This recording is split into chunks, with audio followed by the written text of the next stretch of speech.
یہ آ کے نبی صلی اللہ علیہ وسلم سے کہنے لگے یہ اصحاب کہف کے نوجوانوں کا واقعہ کیا ہے؟ آپ نے فرمایا کل بتاؤں گا، کیونکہ آپ وحی کا انتظار کرتے تھے.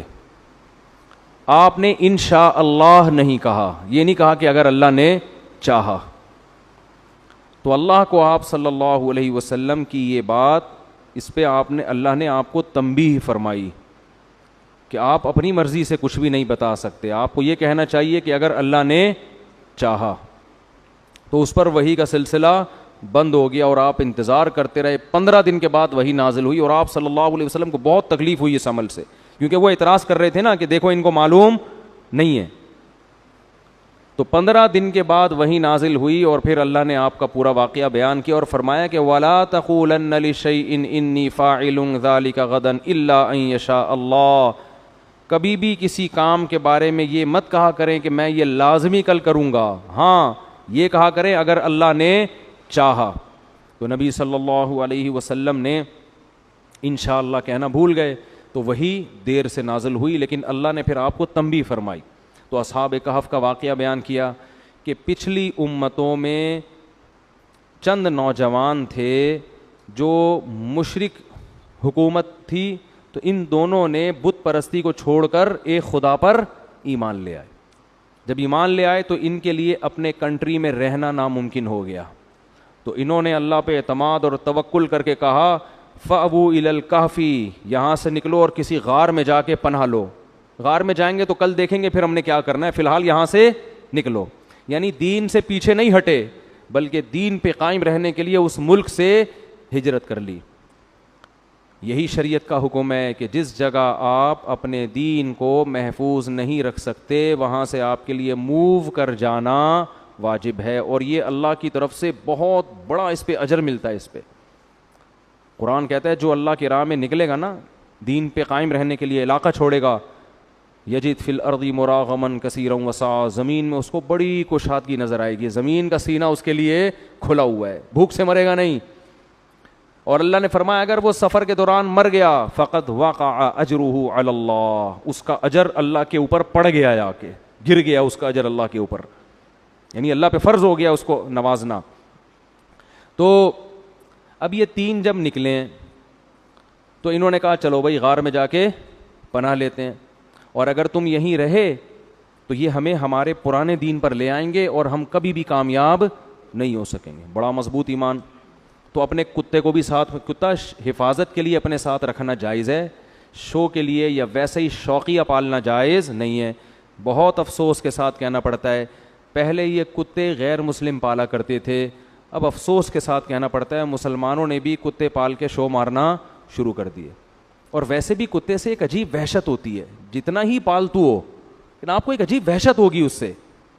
تو پالنا یہ بھیڑ بکریاں پالیں، گائے پالیں، مرغیاں پالیں جو حلال جانور ہیں، تو یہ درندے مت پالا کریں، یہ شریعت میں اچھا کام نہیں ہے. نبی نے فرمایا جس نے کتا پالا بلا ضرورت روزانہ اس کے اجر سے ایک قیرات کم ہوگا، اس کی نیکیاں گھٹتی چلی جائیں گی. جتنی نیکیاں اس نے کی ہیں نا روزانہ اس میں سے بیلنس مائنس ہوتا چلا جائے گا.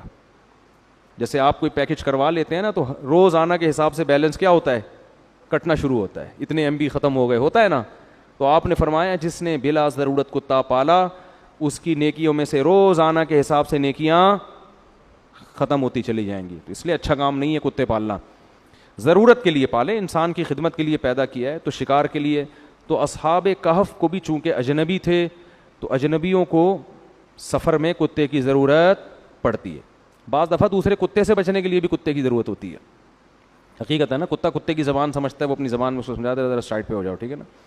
آپ سمجھاؤ گے وہ کچھ اور سمجھ جائے گا، وہ سمجھے گا وہ کہہ رہا ہے شاید یہ کہہ رہا ہے مجھے کاٹو ٹھیک نا. تو کتا ہے نا، کھوپڑی تھوڑی ہے اس میں. تو یہ اپنے کتے کو لے کے نکل گئے. کتا بھی کتنا زبردست کتا، اس کا بھی اللہ نے قرآن میں ذکر کر دیا. تو قرآن کہتا ہے فَأْوُوا إِلَى الْكَهْفِ، جاؤ ہم اس غار میں ٹھہرتے ہیں پھر دیکھیں گے کیا کرنا ہے.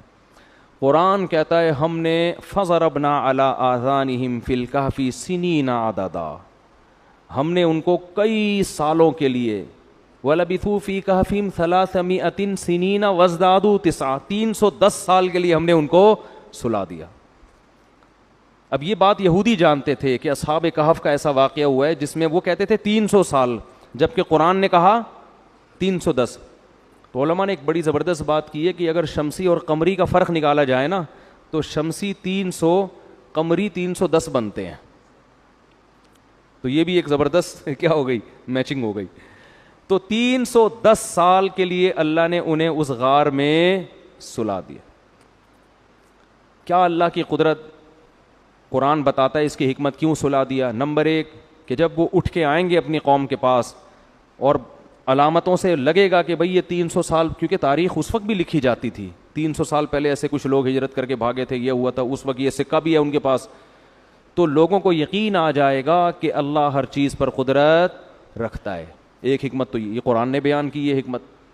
دوسری حکمت کہ ہجرت جو اللہ کے لیے کرتا ہے, اللہ کے لیے قربانی کرتا ہے, اللہ غیب سے کیسے اسباب پیدا کرتے ہیں. اب پوری دنیا میں ان کو کوئی ٹھکانہ دینے والا نہیں تھا, اللہ نے کہا سو جاؤ, جب صبح اٹھو گے نا تو یہ حکومت ہی چینج ہو چکی ہوگی, 300 سال میں اسلامی حکومت آ چکی ہوگی, وہ تمہیں گلے لگائیں گے, کہیں گے بھائی یہ تو توحید پرست لوگ 300 سال پہلے نکلے تھے, ٹھیک ہے نا, یہ کہاں غائب ہو گئے تھے. تو 310 سال سوتے رہے ہیں, اور قرآن کہتا ہے کہ ہم نے غار پہ جو ان کا کتا حفاظت کے لیے بیٹھا ہوا تھا نا, وہ 300 سال تک ایسے بیٹھا رہا ہے کہ لو اطلعت علیہم لولیت منہم فرارا, اس کے روب اتنا تھا کہ کوئی اس کے قریب سے گزر کے اس کو دیکھ لیتا تو بھاگ جاتا وہاں سے, وہ سمجھتا باقاعدہ یہ پہرا دے رہا ہے بیٹھا ہوا. باسطن ذراعیہ بالوسید, غار کی چوکھٹ پر اپنے بازوؤں کو پھیلایا ہوا, جیسے کتے کا اسٹائل ہوتا ہے نا بیٹھنے کا, اس طرح بیٹھا ہوا ہے, اور زبان نکال کے ہانپ رہا ہے, صحیح ہے, انتظار میں ہے.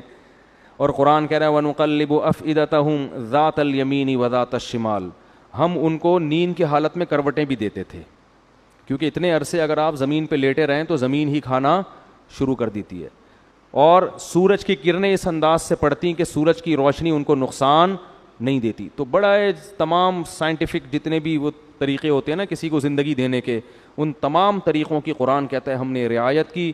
اور 310 سال کے بعد جا کے جب وہ اٹھے ہیں تو کہنے لگے بھائی کیا ہو گیا, ہم تو لگ رہا ہے بہت لمبا سو لیے ہیں. قال کم لبثتم, کہنے لگے کچھ پتہ ہے کتنی دیر سوئے ہیں, اب کنفیوز ہو رہے ہیں نا آپس میں.